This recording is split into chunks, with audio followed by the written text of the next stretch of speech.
Well, I hear today's critter isn't afraid of being handled by people, which would make it a great beginner snake. I don't know if there's such a thing as a beginner snake, but we're going to find out. Ken Frye is here with today's Critters Uncaged from Scovill Zoo, and you keep saying you have a snake.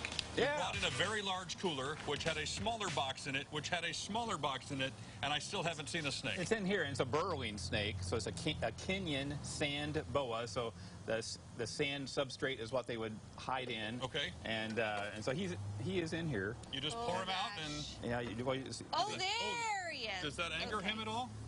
He should be okay. I mean, he's small enough. I wouldn't think he could eat too I'm on the tail end. much. I found the tail end. There he is. What makes a good beginner snake?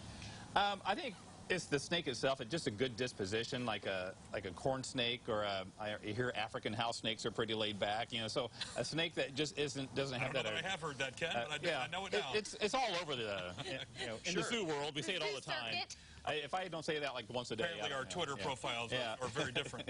Well, he seems very active. Yeah, so, and I just kind of woke him up out of his little sleepy area there. So, but yeah, it's a sand boa. So in the wild, they would just kind of hide underneath the sand surface and kind of wait for something to come by. And that's actually where they'd also go when it gets hot. They just kind of burrow down to cooler depths and wait for that little critter that's zooming by like late evenings, early mornings. What does a Kenyan Sand Boa eat?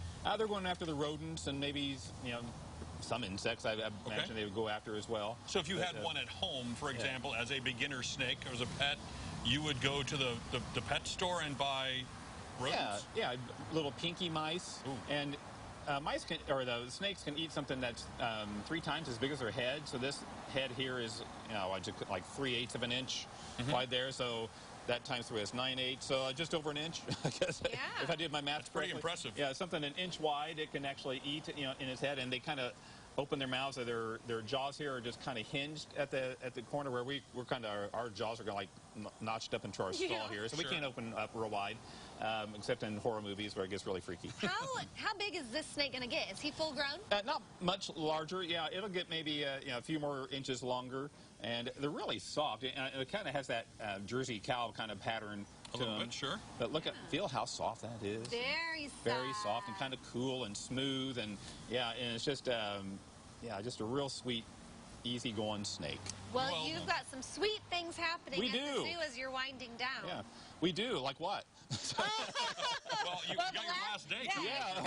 The zoo's winding down. I guess that was my clue. The zoo is winding down, and the end of the season's coming, so October 11th is our last open day, which is Columbus Day Monday, and then we kind of close for the season after that, and kind of close because we open back up for our Boo at the Zoo weekends. So the last 3 weekends of October, we are opened up for Boo at the Zoo, and we are having people sign up to come to Boo at the Zoo, and we have it kind of sectioned out in half-hour time slots to kind of help spread people out throughout the whole event. Yeah. And one last Twilight Tuesday at the end of the month. The 28th at the end of this month, and it's our last Twilight Tuesday, where we just stay open later. We usually, during the week, the last admission's at 4, and we close the zoo at 5. But if you're in by 7 on Twilight Tuesday, you can stay in the zoo until 8 o'clock. And it's just kind of a different time of day. The animals are kind of different acting, and it's cooler, and it's just nicer to walk around the zoo. So some animals are bedding down for the night. Others are just kind of getting wound up. And it's just a fun time to visit the zoo and kind of see what's happening. Yeah, and after talking to Jack and looking at the forecast, it looks like a beautiful week to come and check out Scovill Zoo. Awesome week to come out and check out the zoo. Yeah, so it's,